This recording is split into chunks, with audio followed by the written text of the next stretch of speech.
की जो जीडीपी के एडवांस एस्टीमेट हैं वो जारी हो गए हैं और ये आपकी स्क्रीन पे जीडीपी के एडवांस एस्टीमेट FY26 यानी वित्त वर्ष 2026 में जीडीपी ग्रोथ का पहला एडवांस अनुमान जारी हो गया है।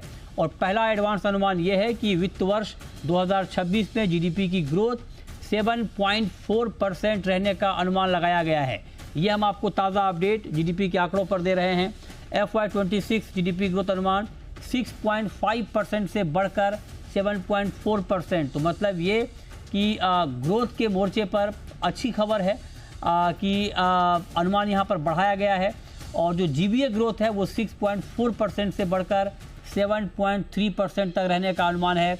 वित्त वर्ष 2026 के लिए ये एडवांस अनुमान है, ये अनुमान जारी किए गए हैं। हालांकि जो नॉमिनल जीडीपी ग्रोथ है उसमें कुछ कमी यहाँ पर है, उसके अनुमान में कमी है।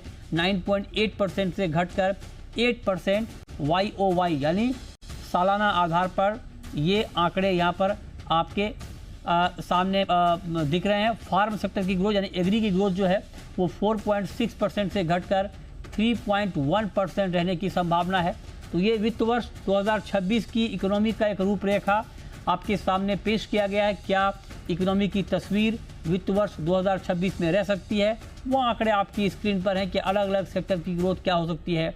माइनिंग ग्रोथ में भी कमी की आशंका जाहिर की गई है, 2.7% से घटकर -0.7% तक रहने का अनुमान माइनिंग सेक्टर की ग्रोथ का जताया गया है। तो हम अलग अलग डेटा आपको बता रहे हैं। मैन्युफैक्चरिंग ग्रोथ का जो अनुमान है वो 4.5% से बढ़कर 7%। ये एक बड़ी बात है, एक बड़ा जंप, मतलब 2.5% का जंप आपको माइनिंग ग्रोथ में देखने को मिल सकता है। ये एक बड़ी बात है। हालांकि कंस्ट्रक्शन में थोड़ी कमी की बात की जा रही है और जो कंस्ट्रक्शन की ग्रोथ है वो 9.4% से घटकर 7% रहने का अनुमान इस एडवांस एस्टीमेट में लगाया गया है। पहला एडवांस एस्टीमेट है ये वित्त वर्ष 2026 के जीडीपी आंकड़ों का जो आपकी स्क्रीन पर है। प्राइवेट कंजम्पशन की जो ग्रोथ है वो 7.2% से घटकर 7% साल दर साल आधार पर रहने का अनुमान यहाँ पर लगाया गया है। तो कुल मिलाकर अगर आप देखें तो इकोनॉमी की तस्वीर, अच्छी तस्वीर सामने यहाँ पर आ रही है। अगर यही आंकड़े एक्चुअल आंकड़ों में कन्वर्ट होते हैं तो चूँकि 6.5% से बढ़ाकर इसे 7.4% किया गया है वित्त वर्ष 2026 के लिए जीडीपी ग्रोथ का अनुमान। चलिए आगे